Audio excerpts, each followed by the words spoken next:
Janganlah engkau menggeser batas tanah sesamamu, yang telah ditetapkan oleh nenek moyangmu. Ulangan pukul 19.14.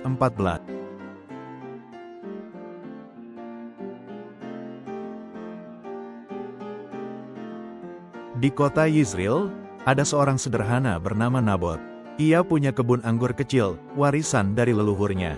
Suatu hari, Raja Ahab datang memintanya dengan sopan.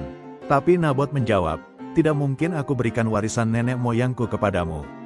Jawaban sederhana, tapi penuh makna. Bagi Nabot, kebun itu bukan sekadar tanah. Itu adalah tanda kesetiaan kepada Tuhan. Ia tidak mau menjual warisan rohani demi keuntungan duniawi. Kadang kita juga seperti Ahab, ingin sesuatu yang bukan milik kita. Atau seperti Nabot, harus memilih antara kenyamanan atau ketaatan. Dan Tuhan melihat pilihan itu. Ia menghargai orang yang tetap teguh di tengah tekanan. Karena kesetiaan sejati tidak diukur dari apa yang kita miliki, tapi dari siapa yang kita taati.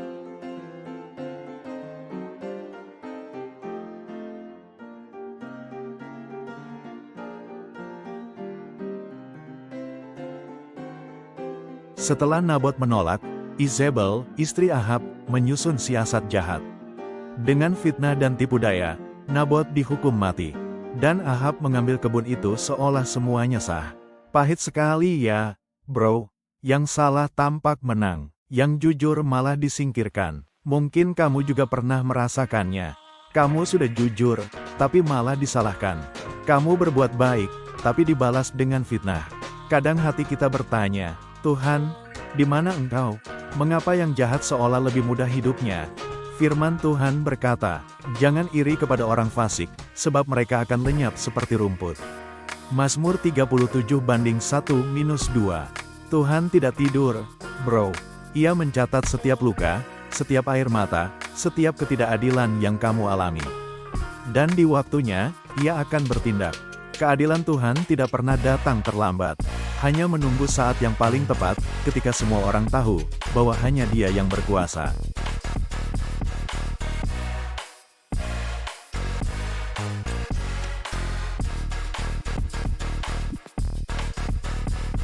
Tuhan mengutus Nabi Elia untuk menegur Ahab. Firman Tuhan menembus hati Ahab seperti pedang. Ia sadar telah berdosa. Ia menyesal dan merendahkan diri di hadapan Tuhan. Itulah kasih Tuhan. Ia bukan hanya hakim yang adil, tapi juga Bapa yang penuh kasih. Tegurannya bukan untuk menghancurkan, tapi untuk membawa kita pulang kepadanya.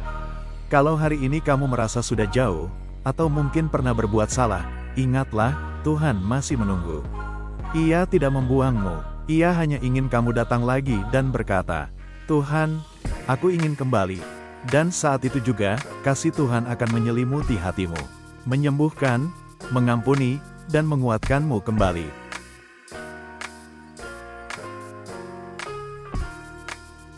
Tuhan Yesus yang penuh kasih, kami belajar dari kisah Nabot, tentang kesetiaan, kebenaran, dan keberanian untuk tetap teguh.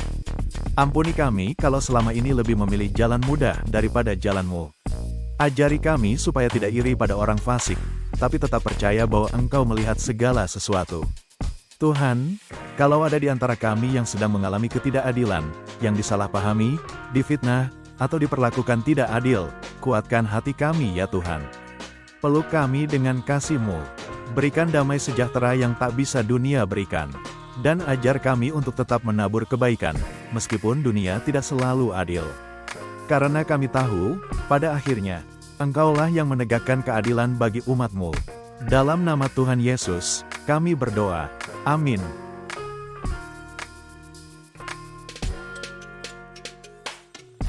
Kalau kamu diberkati lewat renungan ini, tulis "Amin" di kolom komentar ya. Bagikan video ini, supaya lebih banyak orang tahu bahwa keadilan Tuhan tidak pernah tidur. Tuhan Yesus memberkati.